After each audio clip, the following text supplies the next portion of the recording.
चलो देखो, आज से जो है मैथ का जो सबसे जरूरी पोर्शन है, जीडी में जो सबसे जरूरी पोर्शन है उसके बारे में आज से शुरू किया जा रहा है। साल पेपर जो एकदम रिसेंट का आया हुआ है, ऑनलाइन पेपर जो हुए थे उसके सारे क्वेश्चंस हैं, और सबसे ज्यादा तुम्हारे चारों पोर्शन में सबसे ज्यादा जो जरूरी है वो मैथ है, क्योंकि हिंदी और रीजनिंग भी है, लेकिन उसमें क्या है, हो सकता है कोई तुम्हारा वो ये कोडिंग डिकोडिंग ना हो, या फिर जो है हिंदी में कोई ऐसा क्वेश्चन फंस जाए, लेकिन मैथ अगर ऐसा है, अगर थोड़ा सा भी इस पे ध्यान दिए तो क्या होगा, 20 में 20 हो जाएगा।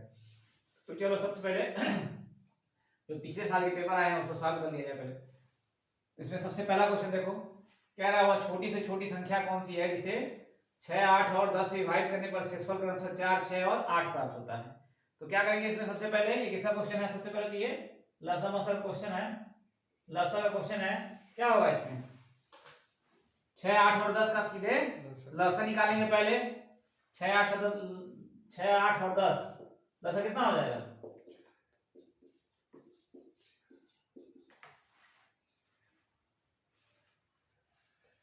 बताओ।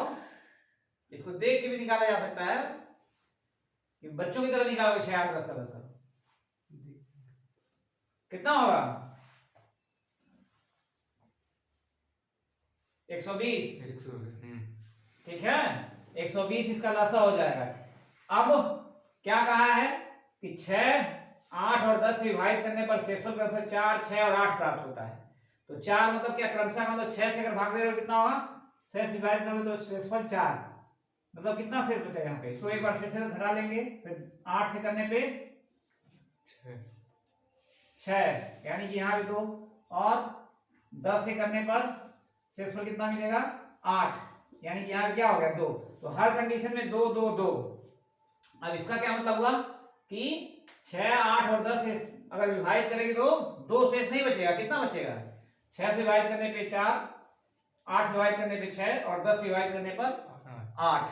अब इसका मतलब ये हो गया कि तीनों में जो कॉमन आ रहा है लसा में से इसको क्या कर दिया जाता है, माइनस कर दिया जाता है। कितना हो जाएगा इसका आंसर 118।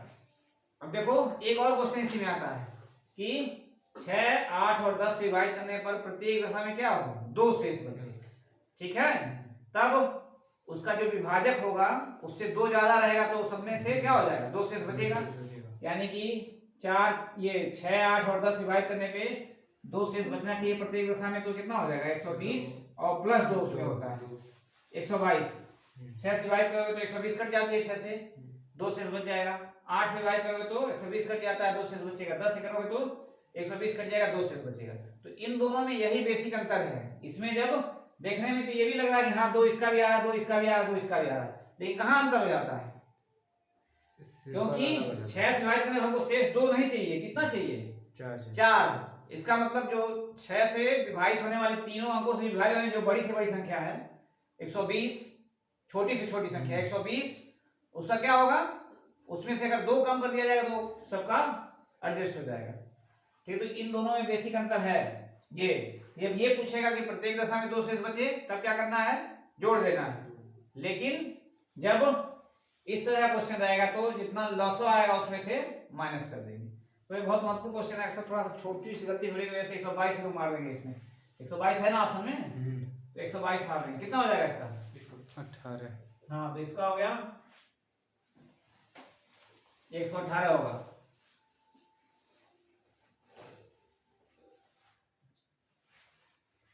अगला देखो, अगला कह रहा है 23, 26 y प्लस 4 और y प्लस 7 का औसत 30 है, तो y का मान ज्ञात करना है। अब इसमें क्या है 23, 26 y प्लस 4 और y प्लस 7 का औसत कितना दिया है 30। तो औसत बराबर क्या होता है, कुल संख्या का जोड़, कुल पदों का योग बटे कुल संख्या। ठीक है, पदों का योग बटा कुल पदों की संख्या, औसत इक्वल टू पदों का योग अपॉन पदों की संख्या। पदों का योग का मतलब क्या है, जो पद दिए गए हैं या जो संख्या के फॉर्म में दिया गया है जिसके रूप में, उसको सबको आपस में जोड़ लेंगे और जितने काउंट नंबर में होगी उसको उससे भाग देंगे, तो सबको जोड़ा जाएगा कितना हो जाएगा, ये अपान यहाँ देखो कितना पद है, 1 2 3, 1 2 3 4 5, कुल 5 पद है, 5 से भाग देंगे तो इसका औसत निकल जाएगा सबका, प्लस कर दो सबको,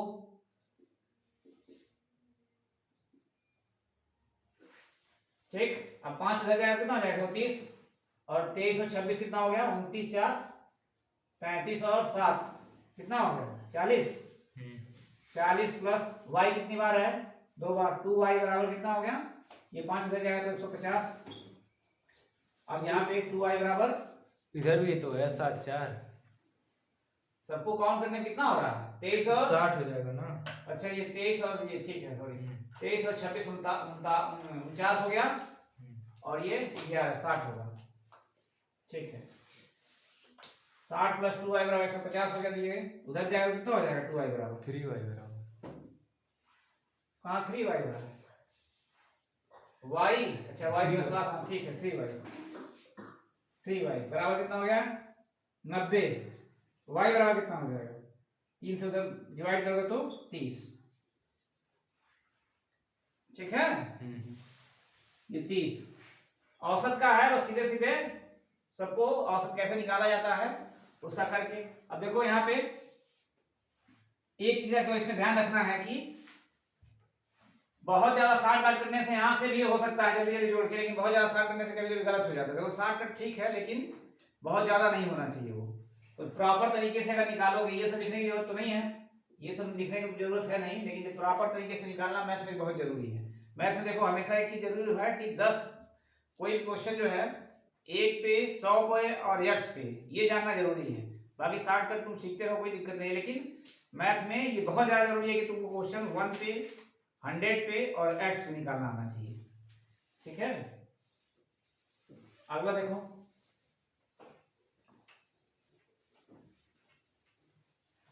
अगला क्या है, कह रहा है एक व्यक्ति ने एक अलमारी 4% की हानि पर 960 रुपए में बेची, फिर उसने एक फोल्डिंग बेड 20% के लाभ पर 840 रुपए में बेचा, उसका लाभ या हानि ज्ञात करें। अब यहाँ पे क्या होगा, 4% की हानि पे कितने बेच रहा है 960 रुपए में, यानी कि कोई भी चीज जितने की होती है वो क्या है अपने आप में 100%। जैसे ये मार्कर है अगर 15 रुपए का, तो ये 15 रुपए इसका क्या है अपना 100% रेट है, 100% दाम है। अब इसको बेचोगे अगर 10% के लाभ पे बेचोगे कितना परसेंट बेचोगे 110% बेचोगे, या अगर 5% की हानि पे बेचोगे तो कितने बेचोगे 95%। तो इसी तरह से ये कह रहा है कि अलमारी को क्या किया 4% की हानि पे 960 रुपए बेचा है, तो 960 रुपए कितने परसेंट का दाम हुआ 96% का। तो यहां से एक चीज हमको मिल गया 96% बराबर क्या हो गया 960। तो इसका लाभ या हानि पता होने के लिए क्या होना चाहिए, दोनों का क्रय मूल्य पता होना चाहिए ना। तो लाभ और हानि के लिए यहाँ पे 100% इसका अपना क्रय मूल्य होगा, 100% का निकाल देंगे 100 ऐसे हो जाएगा गुणे 96 अपान 96, 960 अपान 96, 10 बार में कट जाएगा, यानी कितना हो गया इसका 1000। ये क्या हुआ इस अलमारी का रेट हो गया। उसके बाद फिर क्या कह रहा है, एक फोल्डिंग उसने क्या किया 20% के लाभ पर 840 रुपए बेचा है, तो फोल्डिंग को 20% लाभ पे बेच रहा है। अब फोल्डिंग का दाम कितना बढ़ा के बेचा है 20%, यानी कि वो 120 का पे बेचा है उसको, 120% बराबर उसका कितना हो गया 840। तो उसका 100% मूल्य कितना होगा, क्रय मूल्य निकाल लेंगे 100 गुणे 840 और अपान 120 1200, यानी कि 700। अब देखेंगे लाभ हुआ कि हानि, तो उसको खरीदने में ये 100% ये 100% खरीदने में कितना लगा 1000 ये है और 700 ये, खरीदने में उसको कुछ लगा होगा, क्रय मूल्य बराबर 1700 और बेच कितना पा रहा है वो, इसको 960 में बेचा, इसको 840 में बेचा, तो कितना हो गया 1800। तो विक्रय मूल्य कितना कुल पाया टोटल 1800। क्या होगा लाभ या हानि, लाभ होगा कितने रुपए का 100 रुपए का, 1800 माइनस 1700, 100 रुपए का, 100 रुपए का इसका लाभ हो गया, ठीक है 100 रुपए का इसका लाभ हो जाएगा। ये अगला देखो, अगला क्या कह रहा है? कह रहा है कि 12,800 की धनराशि को 9% के वार्षिक साधारण ब्याज ब्याज दर पर 5 वर्षों के लिए निवेश किया जाता है, तो बैंक द्वारा लौटाए जाने वाला मिश्रण कितना होगा? तो ये सिंपल सा ब्याज का, साधारण ब्याज का क्वेश्चन है। मिश्रण मतलब क्या हो गया? मूलधन प्लस ब्याज। ब्याज, यानी कि मिश्रण को ऐसे लिखा जाता है a बराबर p plus SI, simple interest बोला जाता है इसको। अब पहले हम इसको, ये पता है हमको कितना है, p बराबर 12,800। अब SI निकालो, SI बराबर क्या होता है? PRT upon 100। कितना हो जाएगा? p 12,800 मल्टीप्लाई कितना है? 9% और समय 5 वर्ष, 100 हो जाएगा। काटने पे कितना हो जाएगा?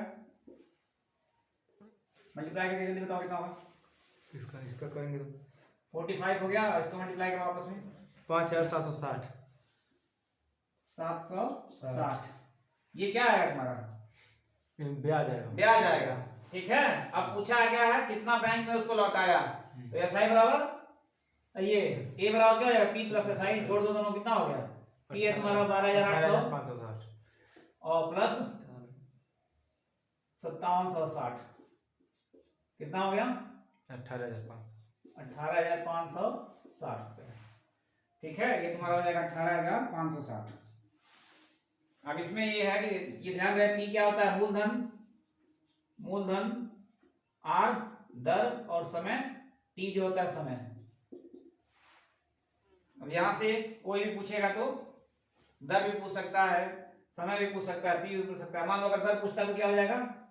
दर बराबर क्या हो जाएगा? तो ये SI गुणे 100/p अपॉन t। हाँ, कोई भी कुछ r निकालना है तो क्या हो जाएगा? इसको इधर कर दोगे तो SI मल्टीप्लाई 100 अपॉन p और t ऐसे बन जाएगा। इसी तरह t का पूछेगा तो यहाँ पे t यहाँ हो जाएगा, r यहाँ हो जाएगा, ठीक है।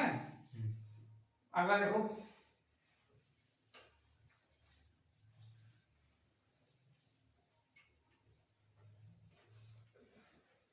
अगला देखो, इसी से है, यदि 5 वर्षों का साधारण ब्याज मूलधन से 35% के बराबर हो तो ब्याज की दर क्या होगी?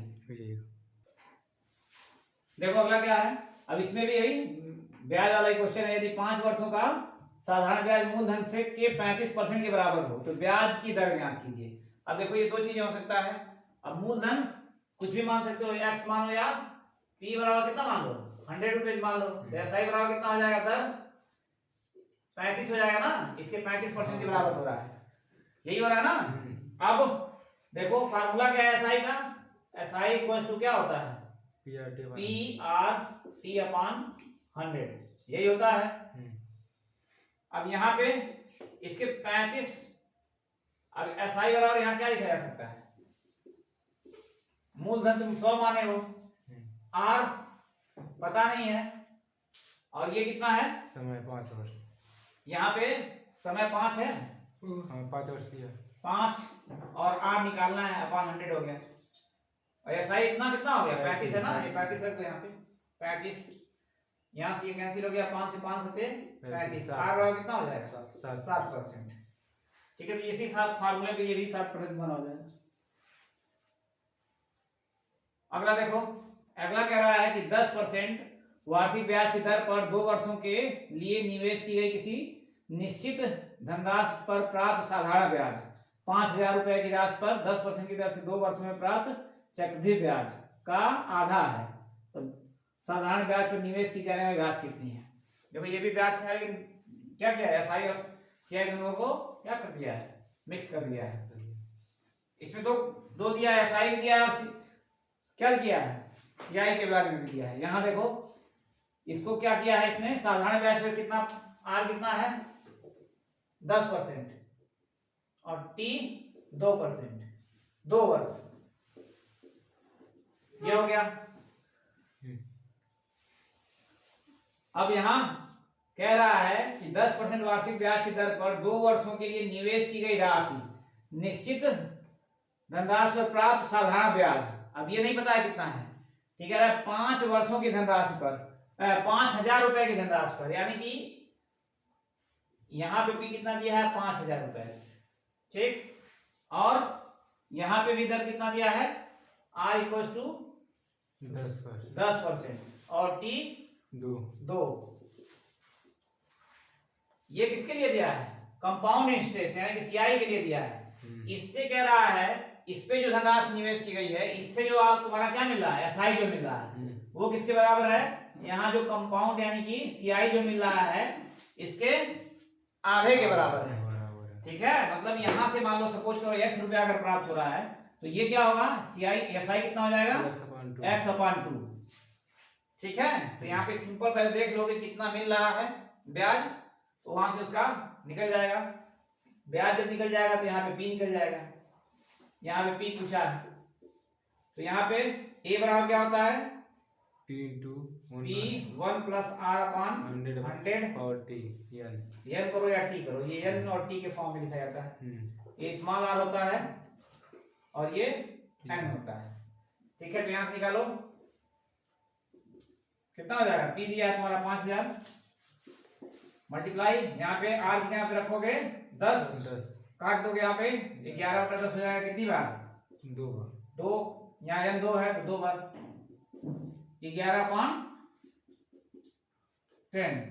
ये दोनों जीरो कट गए, यहाँ से कितना हो जाएगा 121 गुणे 5 करो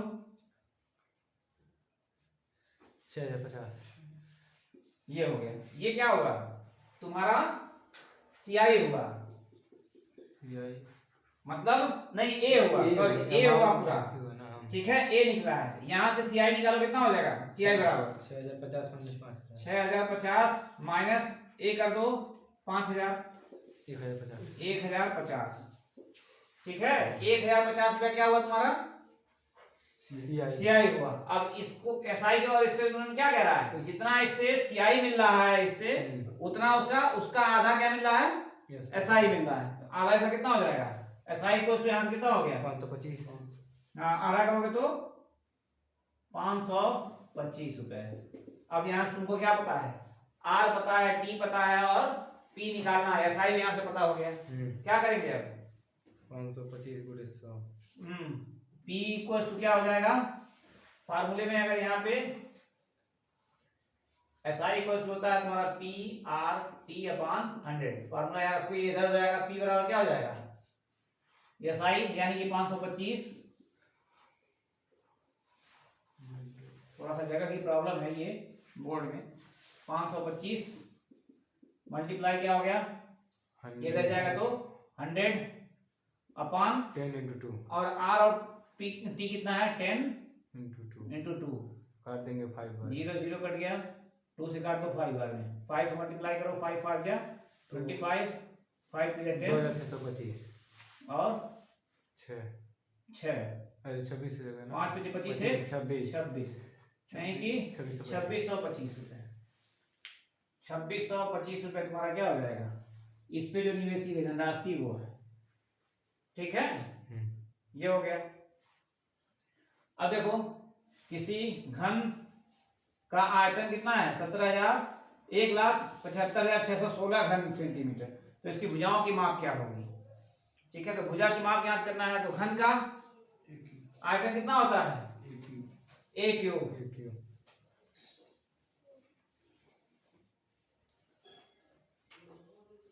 घन का आयतन जब निकालोगे तो ए क्यूब बराबर तुम्हारा कितना दिया है 56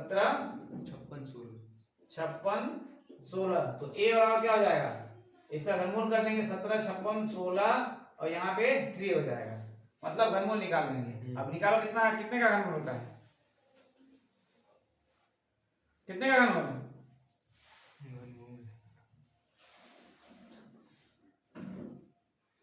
56 का होता है, ठीक है। जब निकालोगे तो आ जाएगा 56 का, ये सिंपल सा करना है। घनाभ का आयतन क्या होता है, घनाभ का LBH यानी कि लंबाई, घनाभ का देख लो, घनाभ का LBH मतलब लंबाई गुणे चौड़ाई और गुणे ऊंचाई, ठीक है।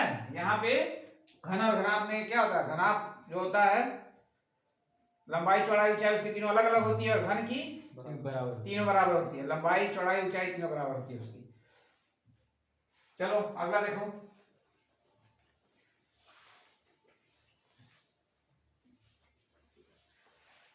अगला जो है सरलीकरण का क्वेश्चन है।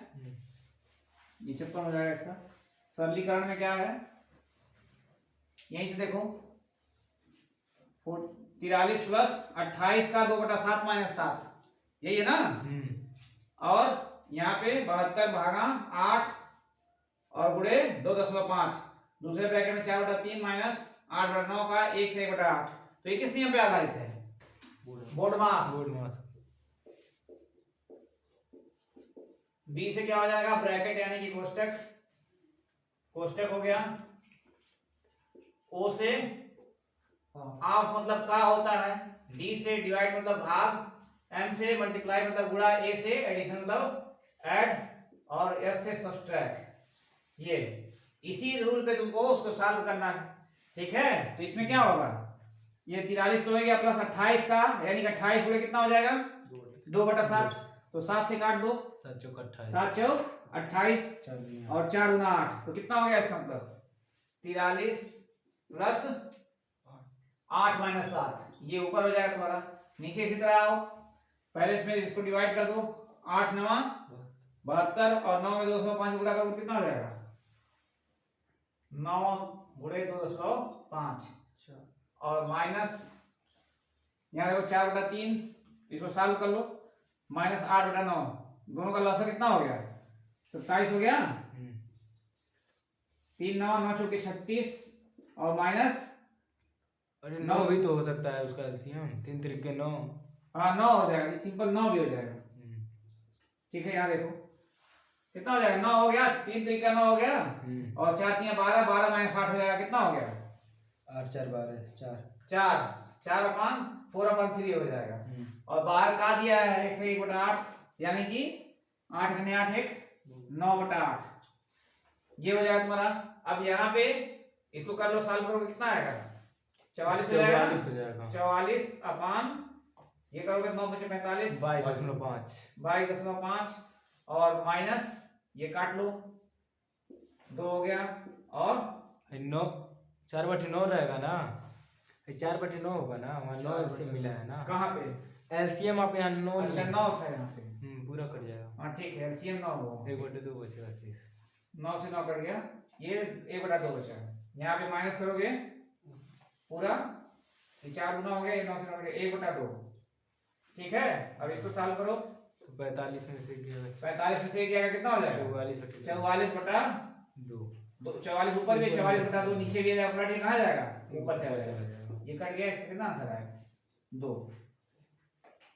थोड़ा सा टाइम टेकिंग रहता है, लेकिन ये जो है कोई विशेष ज्यादा हो, ये पूरा मार्क्स वाले नियम पे आ गया, ठीक है, ये हो गया। चलो अगला देखो 59 नंबर, इसमें क्या कह रहा है, एक समूह में 30 लड़कियों का औसत भार 35 किग्रा है। जब उस समूह में से एक लड़की और आ जाती है, में एक लड़की और आ जाती है तो भार 2 किग्रा बढ़ जाता है। नई शामिल हुई लड़की का भार ज्ञात कीजिए।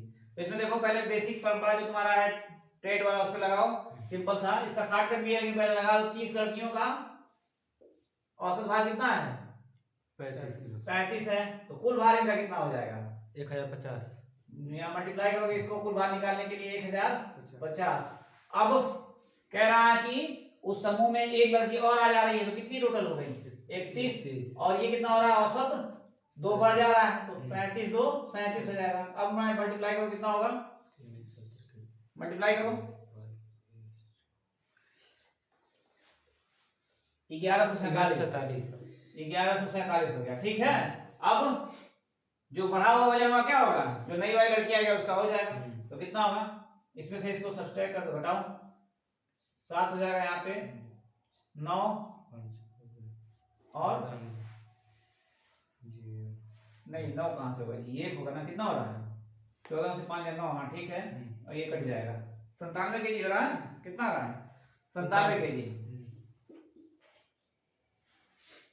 ये हो गया तुम्हारा।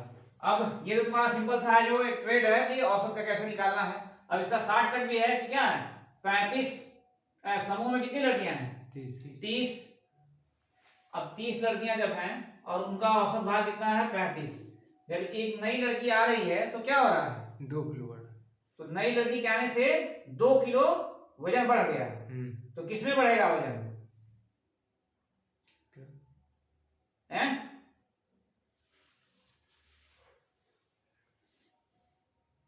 हर लड़की के जितने भी लड़कियां आएंगे सबके औसत में बढ़ जाएगा ना 2-2 किलो। हाँ, सब में तो बढ़ा। कितना हो जाएगा?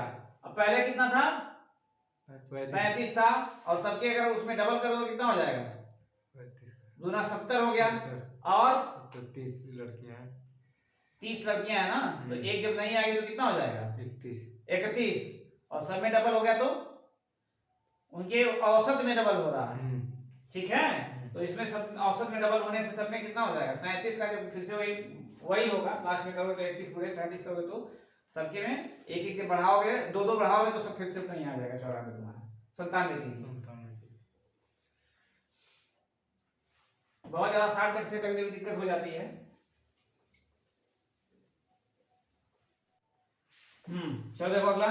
अब इसमें फिर वही बोडा मास वाला नियम है, तो इसमें थोड़ा सा सावधानी बरतना है। यहाँ पे क्या है का दिया हुआ है। अब ये का को मतलब गुणा तो होता है लेकिन पहले उसको सॉल्व किया जाएगा।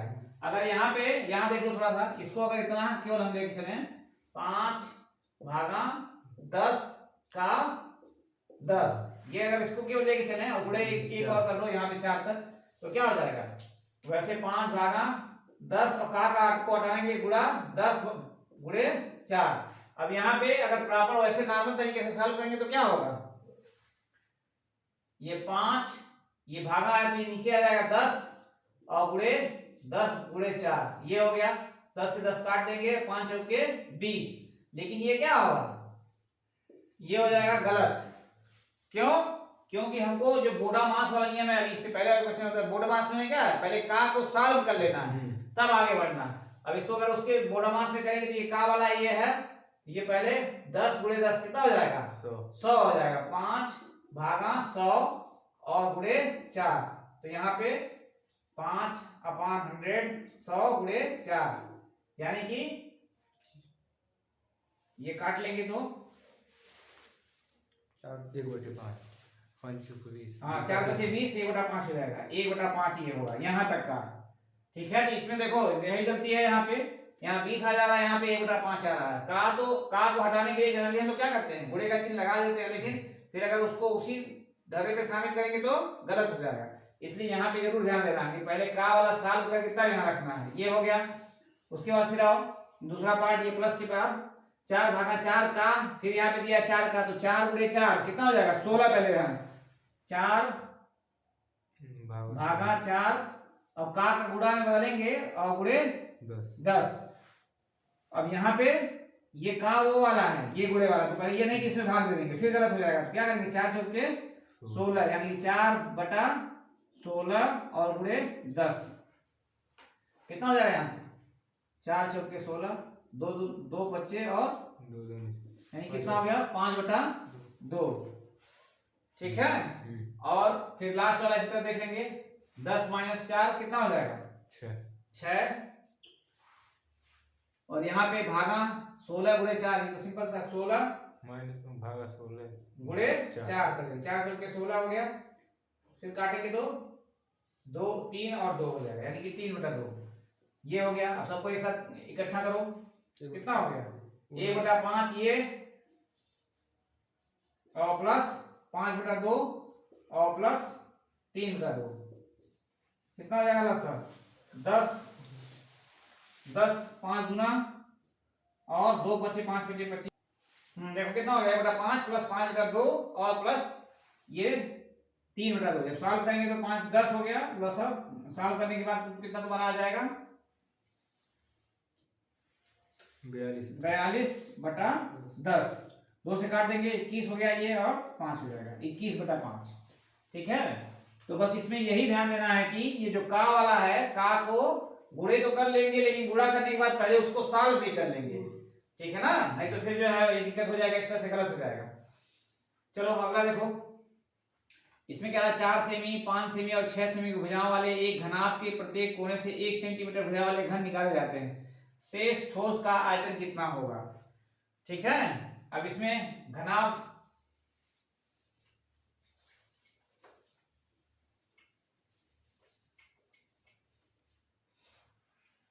घनाभ है, घनाभ अभी क्या होता है फॉर्मूला इसका? आयतन आयतन निकालने का फॉर्मूला क्या होता है? L B H, L B और एच मल्टीप्लाई कर देंगे सबका, ये होता है घनाभ का। अब इसमें से क्या रहा है, घनाभ के प्रत्येक कोने से, तो घनाभ में कितने कोने होते हैं? घनाभ में कितने कोने होते हैं? 8। 8। अब देखो ये घनाभ के शेप का है ना, 8 कोना, 1 2 3 4 और 4 इस तरह से, ये यहाँ पे 4 5 6 7 8। अब प्रत्येक कोने से अगर निकाला जाएगा यहाँ पे तो क्या होगा, ऐसे निकाला जाएगा एक सेमी का ऊपर से ऐसे, तो उसकी जो जो निकाला जाएगा वो उसकी लंबाई भी 1, चौड़ाई भी 1 और ऊंचाई भी 1। तो एक ठोस जब यहाँ से निकाला जाएगा, यहाँ से इसका आयतन कितना हो जाएगा? लंबाई 1, चौड़ाई 1 और ऊंचाई भी 1। आयतन कितना हो गया? 1 ही होगा, 1 घन सेंटीमीटर हो जाएगा। ठीक है, इसी तरह के 8 कोने पर से निकाले जाएंगे तो कितने हो जाएंगे? 8। उसका आयतन हो जाएगा 8, 1 गुणे 8 यानी कि 8 घन सेमी। अब इसका आयतन कितना दिया है, इसका आयतन निकालो। 4 गुणे 5 गुणे 6, 4 गुणे 5 गुणे 6 कितना हो जाएगा? 4 5 20 गुणे 6 120। 120 घन सेंटीमीटर हो जाएगा। उसमें से 8 घन सेंटीमीटर काट के निकाल लेंगे तो जितना बचेगा, पूछा कितना शेष बचा, तो 120 माइनस 8 112 घन सेंटीमीटर। ठीक है, ये हो गया तुम्हारा 112 घन सेंटीमीटर।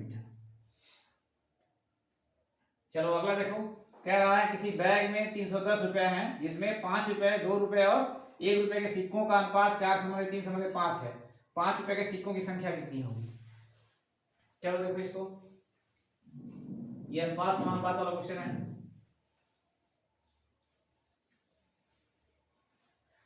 बैग में कितना कुल पैसा है? 310। कुल रुपया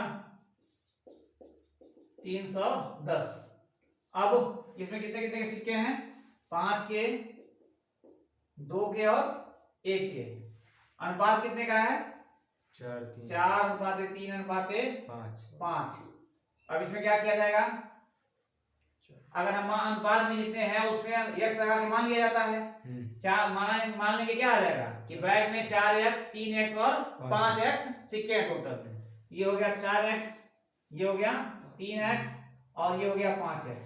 अब ये जो 310 रुपया दिया है, ये क्या दिया है? कुल उनका मूल्य दिया है। ठीक है, जैसे मान लो बैग में एक 10 रुपए की नोट हो और एक 10 की है कि 5 की है? 5 की है। ठीक है, 5 रुपए की नोट है और एक 2 रुपए की नोट हो और एक 1 रुपए की हो, ये सपोज कर लो। तो उसमें सिक्कों की संख्या अगर देखा जाए तो कितनी हुई? 1 2 3। एक 10 की नोट है या 10 का सिक्का है, एक 2 का सिक्का और एक 1 का सिक्का है। तो अगर सिक्कों की संख्या की बात करेंगे कितनी हो जाएगी? 3। लेकिन इनका मूल्य अगर देखा जाए तो कितना हो गया? 5 2 7 1 8 रुपए। ठीक है, तो ये जो दिया हुआ है ये 8 ये मूल्य दिया हुआ है। उनका कुल मूल्य कितना दिया है? 310 रुपए। ठीक है, तो कैसे अब, और सिक्कों की संख्या कितनी कितनी है? 4x कितने के हैं? 5 के। अब अगर मान लो 7 सिक्के 5 के होते तो कुल कितने होते हैं? 7 गुणे 5 35। अगर 7 सिक्का होता और उनका कुल मूल्य 7 गुणे 5 कर देते। उसी तरह से 4x है तो इनका मूल्य कितना हो जाएगा? 5 चौके 20x और प्लस इसी तरह से 3x है 2 का, तो कुल मूल्य कितना हो जाएगा? 3 गुना 6x और फिर 5x 1 का है तो 5 करने 5x हो जाएगा।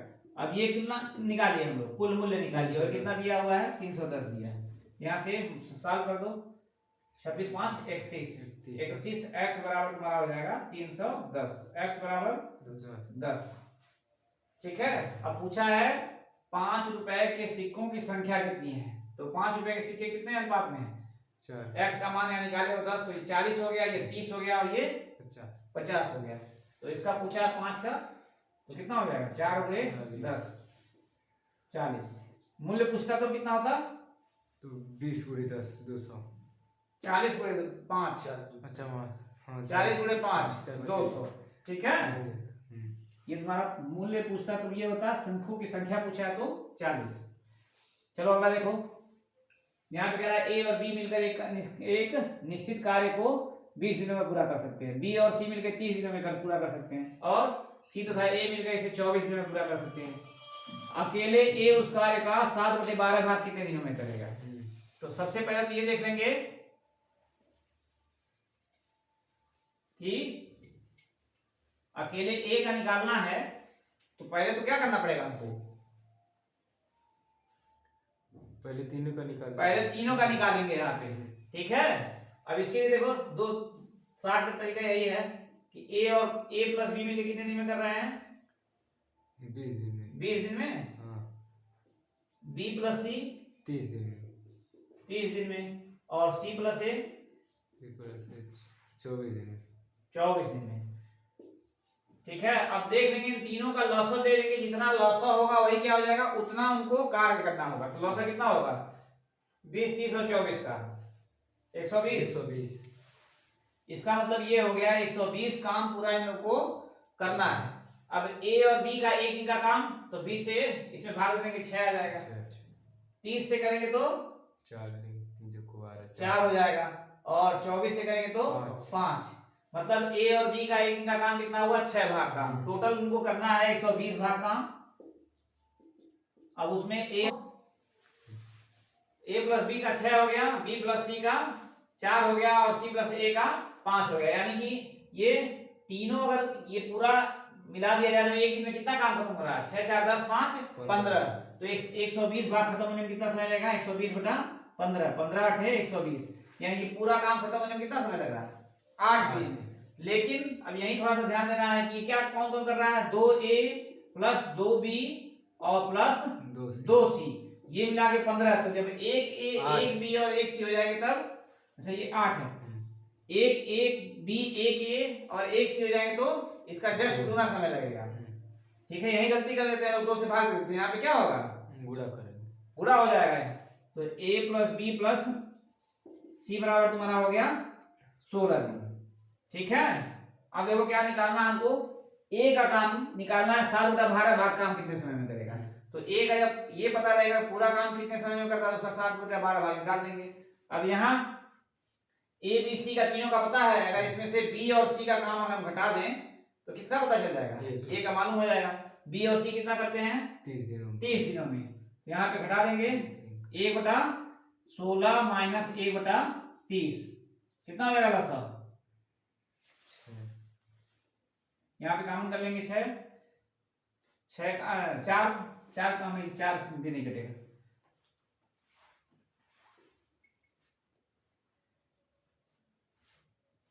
240 होगा, 240, ठीक है। 240 16 से करेंगे तो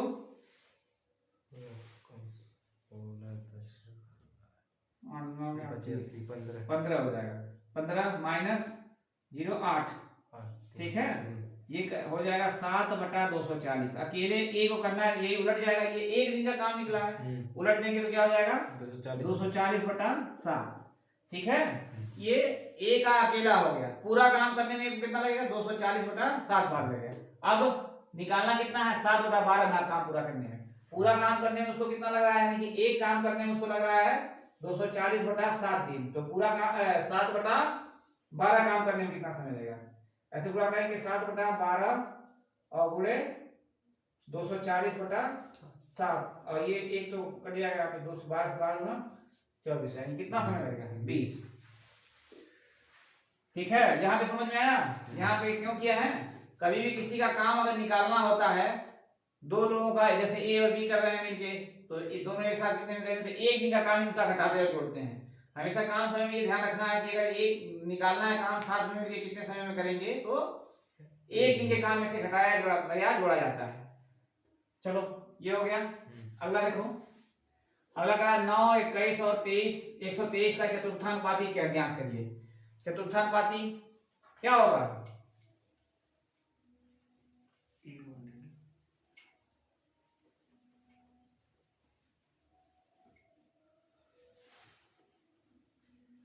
कितने कितने का है चतुर्थानुपाती? 9, 21 और 123। 123।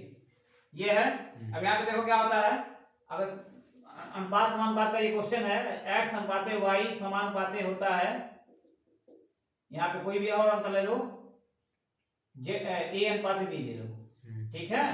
ये प्रथमानुपाती, ये द्वितीयानुपाती, तृतीय और चतुर्थानुपाती। अब जिसका निकालना है लगातार दे दिया है, यहाँ पे दिया है 9 दिया है, अनुपाते 21 हो जाएगा, समानुपाते 123, अनुपाते यहाँ पे जो भी चतुर्था है या कोई भी मान सकते हो, x मान लो या b मान लो, ठीक है। अगर प्रथमानुपाती पूछता है तो क्या करते हैं, यहाँ पे खाली रहते हैं, इसको लगातार लिख देते, ठीक है। और चतुर्था पूछा, इसको खाली कर दिए। द्वितीयानुपाती नहीं पूछता, मध्यानुपाती पूछता है। मध्यानुपाती पूछेगा तब आगे पीछे लिख देंगे इसी को। देखो यहाँ समझ लो, यहाँ पे क्या करेंगे, अगर यही तो, तब जब मध्यानुपाती पूछेगा तो केवल 2 अंक देगा, क्योंकि मध्य में केवल हो रहे हैं, ये किनारे हो गया, ये किनारे हो गया, मध्य में बीच में 2 ये हो गए, ठीक है। तो केवल 2 अंक देगा, ठीक।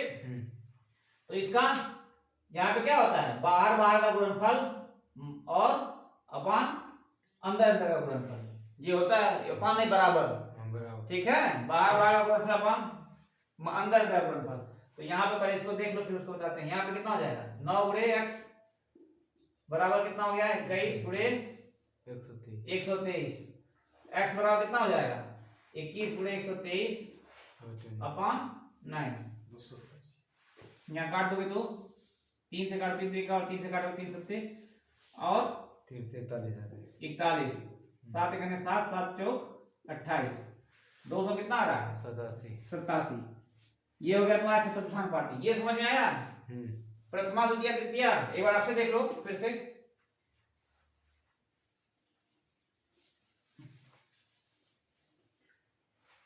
ये तुम्हारा होता है, मान लो a अनुपाते b है, समानुपाते x अनुपाते y है, ठीक है। तो एक तो पहली चीज ये है कि ये प्रथमानुपाती, द्वितीय तृतीय और चतुर्थानुपाती ये होता है, ठीक। अब इसमें ये बाहर बाहर का गुणनफल यानी कि a मल्टीप्लाई y बराबर होगा अंदर अंदर का गुणनफल, ठीक है, ये होता है। अब जैसे इस क्वेश्चन में पूछा है कि 9, 21 और 123 का चतुर्थानुपाती, तो तुम्हारा यहाँ पे 9 लिख दिए, इसका 21 लिख दिए, और इसका इसमें चतुर्था चौथा वाला पूछा है, यहाँ पे कितना हो जाएगा, 123 हो गया। अनुपाते तुम्हारा y है, जो भी मान लो, यहाँ पे x y z जो भी मान लो, ठीक है। वही अगर प्रथमा पूछता तो इसको 9 को कहाँ लिखते, यहाँ लिखते, प्रथमा पूछता तो यही x लिख देते, अनुपाते 9 अनुपाते 21, ये समानुपाते 21 अनुपाते 123, ठीक है। अब एक पूछता है मध्यानुपाती, तो मध्यानुपाती पूछेगा तो केवल 2 देगा। जैसे पूछ देगा कि 12 और 30 का मध्यानुपाती ज्ञात कीजिए, तब क्या होगा, ये दोनों बाहर बाहर हो जाएंगे। 12 अनुपाते यहाँ पे a मान लो, समानुपाते यहाँ a मान लो या b मान लो, जो भी मानोगे, ठीक है। वैसे तब एक ही रहेगा, a ही रहेगा, अनुपाते 30, बाहर बाहर गुणनफल यानी कि a स्क्वायर बराबर तुम्हारा कितना हो जाएगा, 12 गुणे 30, तो a बराबर क्या हो जाएगा, अंडर रूट। देखो यहाँ पे, तो a स्क्वायर बराबर क्या हो जाएगा तुम्हारा, a स्क्वायर बराबर 12 और गुणे 30, तो a बराबर क्या हो जाएगा, अंडर रूट 12 गुणे 30, ठीक है। ये होता है मध्यानुपाती, ठीक। तो प्रथमानुपाती पता चल गया क्या होगा, जब देगा तो 3 अंक देगा कोई तो पहले की जगह पे खाली कर देंगे, चतुर्थानुपाती में आखिरी की जगह खाली कर देंगे, मध्यानुपाती में दोनों बीच की जगह खाली होती है, लेकिन सेम होता है, x मानेंगे तो x x रहेगा, y मानेंगे तो y y रहेगा। अब अगर तृतीयानुपाती पूछता है, तृतीयानुपाती रहेगा तब क्या होगा, इसको तृतीयानुपाती रहेगा तब क्या होगा, तीसरे वाली जगह पर x y रख देंगे मान।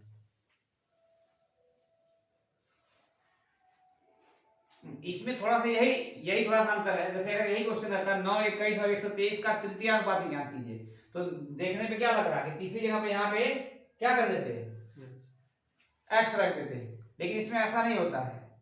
इसमें क्या होता है, ये 2 बार लिख दिया जाता है, जैसे तब ऐसे नहीं आएगा। क्वेश्चन ऐसा भी आएगा तो बताएंगे आगे। चलो अगले किसी वीडियो में क्वेश्चन आता है तो बताता हूँ। चलो अगला देखो, इसको रहने दो, अभी तृतीयानुपाती वाला, बाकी तो प्रथमा चतुर्था और मध्यानुपाती आ गया समझ में ना, उसको भी क्वेश्चन आएगा बताएंगे। चलो देखो, एक कह रहा राम ने अंकित मूल्य पर 35% की छूट पर एक कुर्सी खरीदी। यदि राम को छूट नहीं मिली होती तो उसे कुर्सी का मूल्य 245 रुपए अधिक चुकाना पड़ता। अब राम ने कुर्सी खरीदने के लिए कितने रुपए का भुगतान किया। अब क्या कह रहा है, 35% की छूट देने पे कितने में खरीद रहा है, कोई कुर्सी खरीद रहा है, ठीक है ना, ये नहीं दिया कितने में खरीदा। ये फिर कह रहा है कि अगर छूट नहीं मिलती तो क्या होता, 245 रुपए अधिक चुकाना पड़ता। इसका मतलब क्या हो गया, ये 35% बराबर तुम्हारा पता चल गया कितना है 35%। ये छूट मिला तभी तो उसको 245 का फायदा हुआ है। अब यही अगर नहीं होता तो पूरा पैसा उसको देना पड़ता। यानी यहाँ से हमको एक चीज मिल गया कि 35% बराबर है 245 रुपए के। तो अब अभी बताए हैं कि कोई भी चीज होती है बस उसका अपने आप में क्रय मूल्य क्या होता है, 100% होता है। अगर क्रय मूल्य निकालना है तो अगर पूछ रहा है कि राम ने कुर्सी खरीदने के लिए कितने रुपए का भुगतान किया है, अच्छा ये पूछा है तो पहले इसका क्रय मूल्य निकालो कितना है, 100% बराबर कितना हो जाएगा, 100 गुणे 245 बटा 35। 35 से काट दो 7 बार 7 बार में कट जाएगा 7 बार, यानी कितना हो गया 700 रुपए। मतलब उसका अपना 100% दाम कितना था 700 रुपए, लेकिन उसको वही 45 रुपए। अगर ये पूछता कि कुर्सी का अंकित मूल्य कितना है या क्रय मूल्य ये पूछता कितना है तो कितना हो जाएगा 700 रुपए, लेकिन उसने 245 रुपए की छूट पे खरीदा है तो 700 में से 245 रुपए घटा देंगे कितना हो जाएगा 455 रुपए, ये हो जाएगा। ठीक है, अगला देखो 14, 28 और 42 से विभाजित 3 अंकों की बड़ी से बड़ी संख्या। तो बड़ी से बड़ी संख्या के लिए क्या करते हैं, बड़ी से बड़ी संख्या निकालना क्या होगा, वैसे नॉर्मली अगर पूछता है कि इन तीनों से विभाजित 3 अंकों की बड़ी से बड़ी संख्या तो क्या होगा, वैसे नॉर्मली पूछता है तो बड़ी से बड़ी संख्या में मौसा निकाला जाता है और छोटी से छोटी संख्या में लसा निकाला जाता है। लेकिन यहाँ पे इन सबों से विभाज्य पूछा है तो जो विभाज्य क्या होगी, जो भी होगी उन सबों की लसा ही होगी। ठीक है, इन सबों से विभाज्य, इन सबों की जो सबसे छोटी संख्या होगी लसा होगी। ठीक है, पहले लसा निकालेंगे फिर 3 अंकों की संख्या कौन सी है बड़ी से बड़ी 999 इन सबों का हो जाएगा, ये बड़ी से बड़ी संख्या हो गई 3 अंकों की। अब लसा कितना हो रहा है इन सबों का, 3 अंकों का लसा कितना होगा 14, 28 और 42 का 14, 28 और 42 84। ठीक है, लसा आएगा 84 इसका। अब ये पूछा है कि 3 अंकों की जो बड़ी से बड़ी संख्या जो इससे इनसे उसे विभाज्य हो तो इसके लसा से विभाज्य होना चाहिए। तो लसा से कितना है 84, 84 से विभाज्य करो, 84 से 999 एक बार चला जाएगा 5 1 ये एक ही बार जाएगा 84 5 और ये 7 यानी कि 75 शेष बच रहा है। तो इससे विभाज्य होने के लिए 84 से अगर 75 कम होती तो पूरी तरह विभाज्य हो जाती। तो 999 माइनस 75 कितना हो जाएगा 4 2 और 9 924। ठीक है, चलो क्या कह रहा है, कह रहा है 1 से 40 तक की संख्याओं में इकाई के स्थान पर 1 या 9 अंक वाली संख्याओं का प्रतिशत कितना है। ठीक है, मतलब 1 से लेकर 40 तक कितनी संख्या आ जाएंगी, 1 से 40 तक में कुल संख्याएं हो गई 40। अब इसमें कहा है कि इकाई के स्थान पे कितना आना चाहिए, या तो 1 रहे या तो 9 रहे। तो कितनी हो जाएंगी संख्याएं, 1 से लेके 11 तक 1 हो गया, एक वाला अगर 1 को पकड़ा जाए तो 1 11 21 उसके बाद फिर 31 और बस तो 41 ज्यादा हो जाएगा, तो 12 41 हो ज्यादा हो जाएगा ना। अब फिर यहाँ पे इकाई के स्थान पे केवल कह रहा है, क्यों कंफ्यूज हो रहे हो, 12 13 में इकाई के स्थान पे नहीं होगा, वो दहाई के स्थान पे होगा। वो क्या इकाई और दहाई, ये दहाई के स्थान पे कह रहा है, वो उसने क्यों कहा है इकाई के स्थान पे। ठीक है, और ये कितना हो गया कुल संख्या, 1 वाली 4 हो गई। इसी तरह से 9 देखेंगे इकाई तो 9 आएगा सीधे, फिर 19 आएगा, फिर 29 आएगा और 39 आएगा 40 से पहले। अब ये भी 4 हो गई।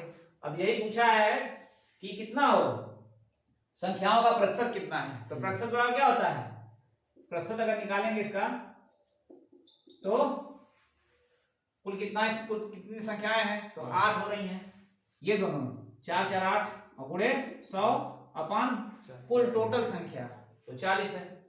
40 से काटेंगे तो 8 बच्चे और 5 से काटेंगे इसको 20, कितना परसेंट होगा, 20%। ठीक है, ये थोड़ा सा अलग इसमें क्वेश्चन दिया था, हल्का सा लीक से थोड़ा सा हटके दिया है। ठीक है, जो तुम्हारा परंपरागत है उससे थोड़ा सा अलग है। चलो अगला देखो, कह रहा है किसी प्रोजेक्ट को 10 दिन में और बी उसी प्रोजेक्ट को 15 दिन में पूरा कर सकता है। ए और बी दोनों मिलकर साथ में उस प्रोजेक्ट पर काम करना शुरू करते हैं, लेकिन ए प्रोजेक्ट पूरा होने के 5 दिन पहले उसे छोड़ देता है। अब प्रोजेक्ट को पूरा होने में कितना समय लगेगा। ठीक है, ये भी काम समय का ही है, काम समय के यहाँ पे प्रोजेक्ट दे दिया है। अब वही अगर इस तरह से करेंगे तो क्या हो जाएगा, ए कितना दिन लगा रहा है, 10 दिन, बी कितना दिन लगा रहा है, 15 दिन। अब इनको कितना भाग काम करना है, तो 30, दोनों का लसा ले लेंगे तो 30। ए एक दिन में कितना करता है, 3, बी एक दिन में 2। अब क्या कह रहा है, दोनों साथ में मिलकर काम करना शुरू कर रहे हैं। ठीक है, लेकिन जब काम प्रोजेक्ट मतलब क्या हो रहा है, पूरा होने वाला होता है, उसके 5 दिन पहले क्या कर रहा है, ए छोड़ दे रहा है। यानी कि इसका क्या मतलब हुआ, आखिरी के 5 दिन कौन करेगा, बी ही करना, बी अकेले करेगा ना। तो आखिरी के 5 दिन में वो कितना काम करेगा, तो एक दिन में जब उसकी क्षमता 2 है तो 5 दिन में 10 काम वो आखिरी के 5 दिन में करेगा। अब इसका मतलब ए और बी ने मिलकर कितना काम किया होगा, साथ में 20 काम किए होंगे, 30 काम टोटल उनको करना है। आखिरी के 5 दिन अगर ए छोड़ के जा रहा है, यानी कि बी को करना है और बी करेगा 10 काम, तो ए और बी दोनों मिलकर करेंगे 20 काम। एक दिन का इनका काम कितना है दोनों का मिलके 5, तो 20 काम करने में कितना समय लगेगा, 4 दिन, 4 25 20, 5 है। अच्छा 5 है तो 5 जोड़ के 20 हो गया। ठीक है, तो शेष काम पूछा है कि पूरा होने में कितना समय लगेगा। तो ए जब छोड़ के जा रहा है उसके पहले कि कब, अब प्रोजेक्ट को पूरा होने में कितने दिन का समय लगेगा, ये पूछा है। तो ये 5 दिन तो वो पहले छोड़ के चला गया था, 4 दिन दोनों साथ में काम किए हैं, कितना हो जाएगा, 9 दिन। ठीक है, समझ में आया। अगला देखो, अगला कह रहा है एक पंखे का अंकित मूल्य कितना है, 1780 रुपए, और इसे 1655-1640 रुपए में बेचा जाता है। तो दी गई छूट, तो छूट बराबर क्या होता है, छूट का प्रतिशत, छूट प्रतिशत बराबर हो जाएगा तुम्हारा छूट गुणे 100 और अपान क्रय मूल्य या अंकित मूल्य। ठीक है, अंकित मूल्य, क्योंकि छूट किस पे दी जाती है, जो छपा होता है उसी पे दी जाती है।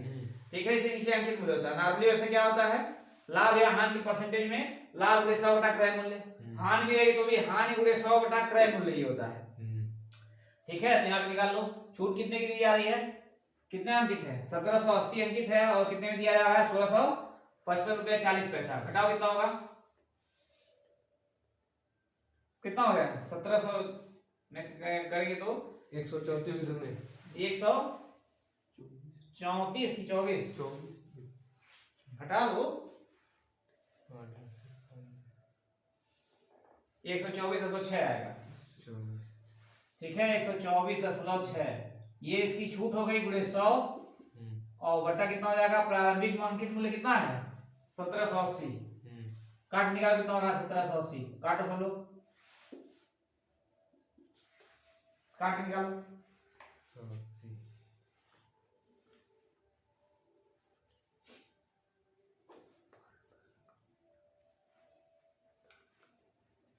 कि 10 से पूरा हो जाएगा ना, 10 से पूरा हो जाएगा, 7 बार में कटेगा, 7 और 56 7 बार में कट जाएगा, देखो। ठीक है, 7% आ जाएगा, 7 बार में कटेगा। ठीक, तो इसमें ये अंक, ये छूट प्रतिशत निकालना है, तो छूट गुणे 100 बटा अंकित मूल्य होता है। ठीक है, वैसे अंकित मूल्य और क्रय मूल्य का क्या संबंध है, अंकित मूल्य दिया हो क्रय मूल्य पूछ रहा है, या क्रय मूल्य दिया हो अंकित मूल्य पूछ रहा हो, तब क्या होता है, क्या होता है जी बताओ, अंकित मूल्य बराबर क्या होता है, बराबर होता है क्रय मूल्य।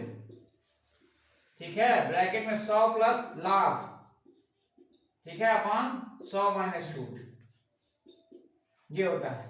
अंकित मूल्य क्या हो, किसी भी मार्कर में जैसे है इस पे जो भी मूल्य छपा है क्या, ये इसका अंकित मूल्य है, तो अंकित मूल्य के बाद इस पे छूट भी देते हैं दुकानदार, हाँ। तो छूट देने के बाद भी उनको लाभ मिलता है। तो इसीलिए अंकित मूल्य और क्रय मूल्य जब भी आएगा तो अंकित मूल्य बराबर सीधे होता है क्रय मूल्य, ब्रैकेट में 100 प्लस लाभ और अपान 100 माइनस छूट।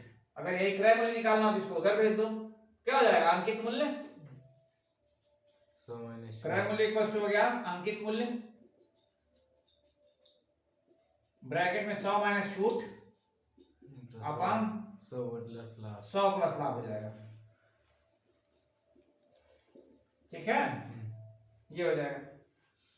अगला देखो, अगला कह रहा है एक कार की चाल एक बस की चाल की 1/5 गुना है। एक ट्रेन 1200 किमी की दूरी 15 घंटे में तय करती है। यदि बस की चाल ट्रेन की चाल की 1/4 गुना हो तो कार 7 घंटे में कितनी दूरी तय करेगी। ठीक है, चाल समय से है।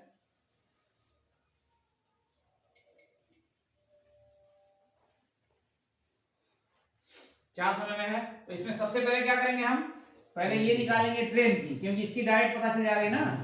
ट्रेन क्या कर रही है, 1200 किलोमीटर की दूरी कितने समय तय कर रही है, 15 घंटे में। तो चाल बराबर क्या होता है, चाल बराबर दूरी बटा समय। तो ट्रेन कितना जा रही है, जा रही है 1200 किमी जा रही है, कितने समय में, 15 घंटे में। 15 8 120, यानी कि ट्रेन की चाल कितनी हो गई, 80 किमी प्रति घंटा। ये हो गई तुम्हारी ट्रेन की चाल। अब यहाँ पे आ गया तुम्हारा 80 किलोमीटर किसकी चाल आई, ट्रेन की आ गई। अब बस की चाल को क्या कहा है, जो ट्रेन की चाल है इसकी 1 सही 1/4, यानी कि कितना हो गया, 4 गुने 4 5/4, ये डायरेक्ट 5/4 कर दो, 4 से काटोगे ये 20, 20 बच्चे 100। बस की चाल कितनी आ गई, 20 किलोमीटर 100 किलोमीटर प्रति घंटा, 100 किमी प्रति आवर। अब फिर इन दोनों की तुलना करो, कार की चाल क्या है, बस की चाल की 1 सही 1/5 गुना है, तो कितनी हो जाएगी 6/5। अब बस कार की कितनी हो जाएगी, कार की चाल जो है बस की चाल की, तो इसकी कितनी है 5 गुने 6, 5 गुने 5 1 6/5। तो इसको काट देंगे 20 बार में 20 छक्का 120, ये हो गया किमी प्रति घंटा। अब ये कहा 7 घंटे में कितनी जाएगी, तो 1 घंटे में कितनी जा रही है 120, तो 7 घंटे में 12 सत्ते 84 840 किमी। ठीक है, अगला देखो, अगला जो है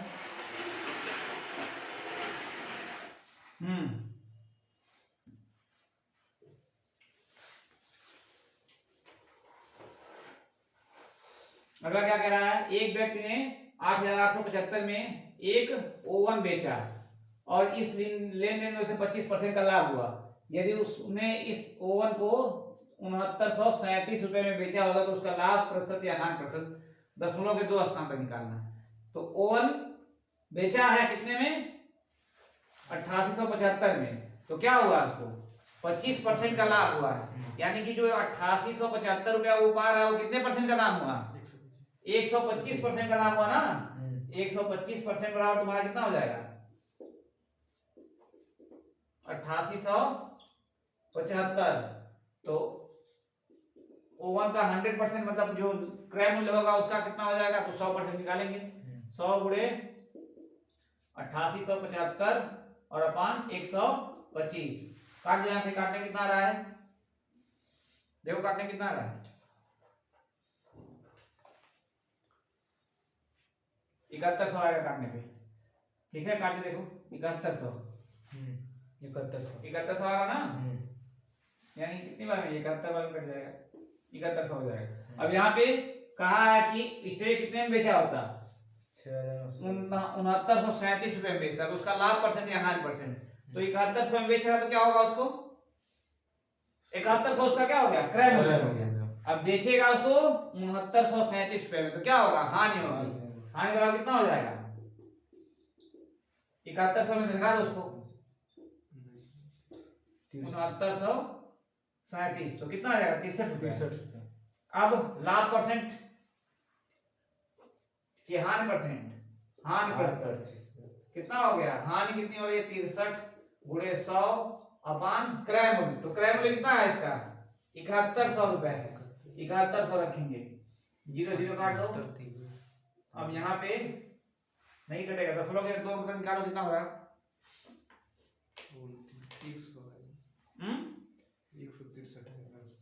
अच्छा ये 163 आएगा, हाँ ठीक है 163 आएगा, देखो सही कर लेना 163 आएगा, घटाएंगे इसमें से 163, ये लगभग लगभग ऑप्शन कितना कितना है, देखो कितना आ रहा है, इसको निकालना पड़ेगा, 2.3 जीरो, ठीक है, काट लेना 2.30% आएगा, ठीक है, कैलकुलेशन है थोड़ा इसमें से। चलो अगला देखो, अगला कह रहा है एक दुकानदार ने 21,000 प्रत्येक के मूल्य पर 6 टीवी सेट खरीदे और सभी को मिलाकर 1,45,920 के मूल्य में बेच दिया, कुल लाभ गया हार, उसका भी डेसिमल में पूछ रहा है, तो ये भी क्या करना, सिंपल सा क्वेश्चन है,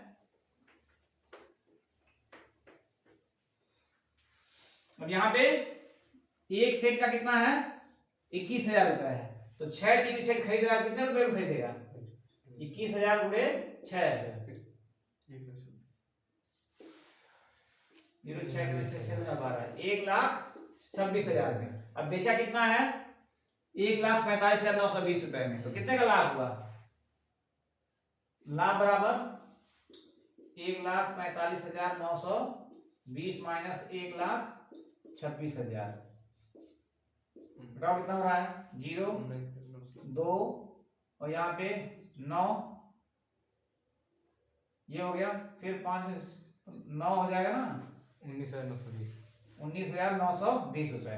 अब ये क्या हुआ तुम्हारा लाभ हुआ, लाभ प्रतिशत निकाल लो कितना हो जाएगा, लाभ प्रतिशत बराबर लाभ गुणे 100, लाभ हो गया 19,920 गुणे 100 और बटा क्या हो जाएगा यहाँ पे, बस यही ध्यान देना हमेशा, चाहे लाभ हो चाहे हानि हो, हमेशा नीचे क्या रखना है, क्रय मूल्य रखना है, तो क्रय मूल्य कितना आया था 1,26,000, चलो काट के निकाल कितना हो रहा है,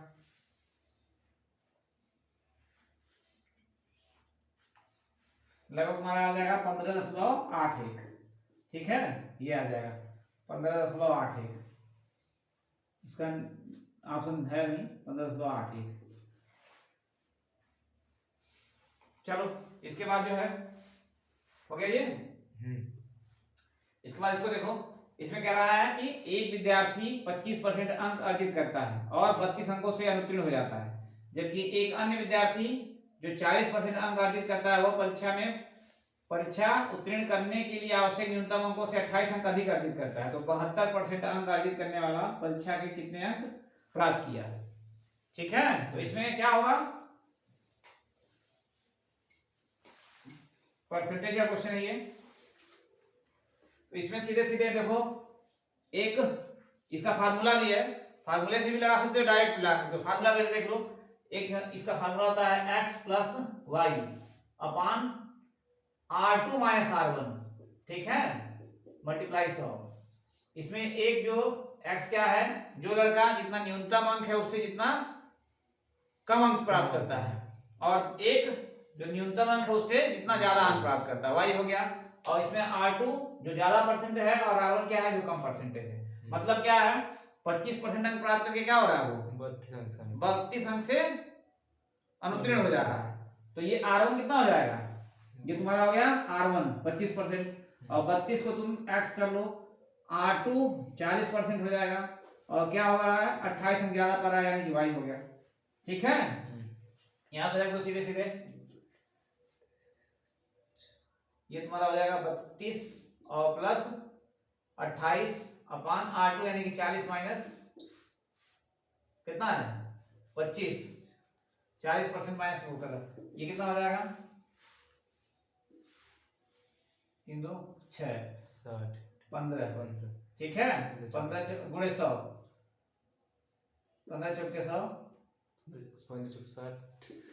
15 चौके 60 और 4 से करेंगे तो 400, ये क्या निकलता है, ये इससे ये तुम्हारा निकलता है, ये पूर्णांक निकलता है, परीक्षा का पूर्णांक कितना है, ठीक है, पूर्णांक इक्वल होता है ये, अब किसी परीक्षा का इस तरह से दिया हुआ है कि एक लड़का जो है 25% अंक पाके 32 अंकों से फेल हो गया, और दूसरा वाला क्या हुआ 40 अंक पाके 28 अंक को उससे ज्यादा पाया जितना पास होने के लिए, तो परीक्षा का पूर्णांक किससे निकलता है, अब पूर्णांक कितना हो गया 400, अब एक लड़का 72% पाया है तो कितना हो जाएगा 400 का 72% निकाल देंगे,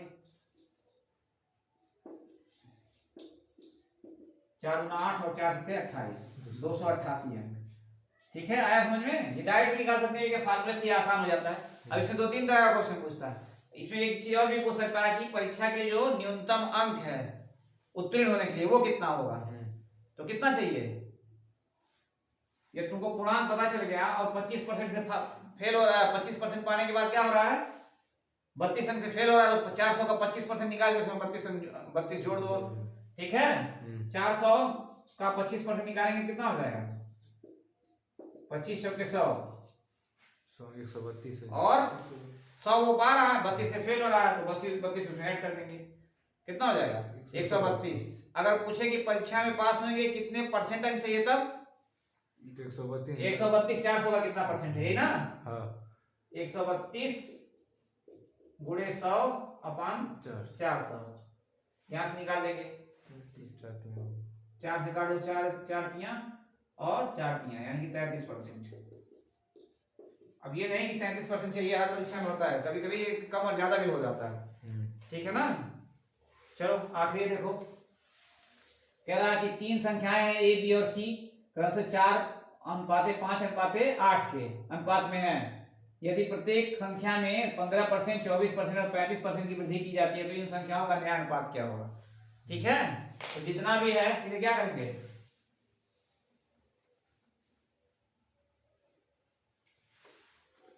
संख्याएं मान लो 4x 5x और 8x, 4x 5x और 8x। ठीक है, सब में वृद्धि कर दो, कितने की? 15। पहले 15% तो 115% हो जाएगा, 15 तो वृद्धि कर रहा हो, 115 डायरेक्ट निकाल लो। यहाँ पे कितना हो जाएगा? 124 और यहाँ पे 135 निकालो, तो निकाल लो कितना कितना है, निकालो।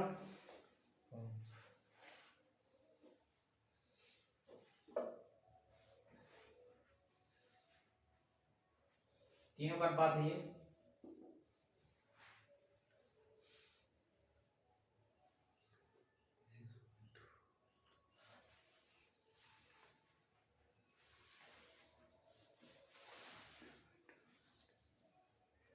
चलो ये काटोगे पीटोगे इसको तो सीधे सीधे क्या आया, ये सब तुलना करोगे तो 100 तो 100 खत्म हो गया ना, बस ऊपर ऊपर ही काटना है। ठीक है, ऊपर ऊपर काटोगे तो इसका यहां से काट दो, किससे कट रहा है ये? 4 से कट रहा है, 4 से ऊपर कट जाएगा, 4 से काटोगे 4 गुना 4 3 12 4 करने हो गया, 4 से काटोगे 4 गुना 8 हो गया। 5 से काट दो तो ये 23 हो रहा है, 5 गुना 10 5 से 15 और ये 5 से 5 करने हो गया, और ये 5 से काटोगे तो 5 गुना 10 5 7 35। और कुछ बचा है? कुछ नहीं बचा है। यहाँ पे ये 23 हो गया, यहाँ x x भी सब कट जाएगा, x मानो ना मानो x से x कट जाएगा, यहाँ पे 23 हो गया, अनुपाते 31 अनुपाते 27 गुना 54। सीधे से तो वही सिंपल सा है, ये हो जाएगा 23 31 और 54। ठीक है, तो ये है मैथ का 25 क्वेश्चन। ठीक है, शायद एक क्वेश्चन छूट गया है, पेपर में था नहीं, 69 नंबर था, मिसिंग हो गया, फिर अगले जब साल बनाएंगे उसमें बता देंगे। देखो मैथ तुम्हारा बहुत जरूरी होने वाला है, मैथ 20 में थोड़ी सी भी अगर तुम लोग प्रैक्टिस करोगे तो 20 में 20 आएगा। ठीक है, रीजनिंग और हिंदी भी उतना ही जरूरी है, लेकिन मैथ में थोड़ा सा मेहनत करोगे तुम्हारा पूरा नंबर आएगा। ठीक है, चलो अगला नेक्स्ट वीडियो में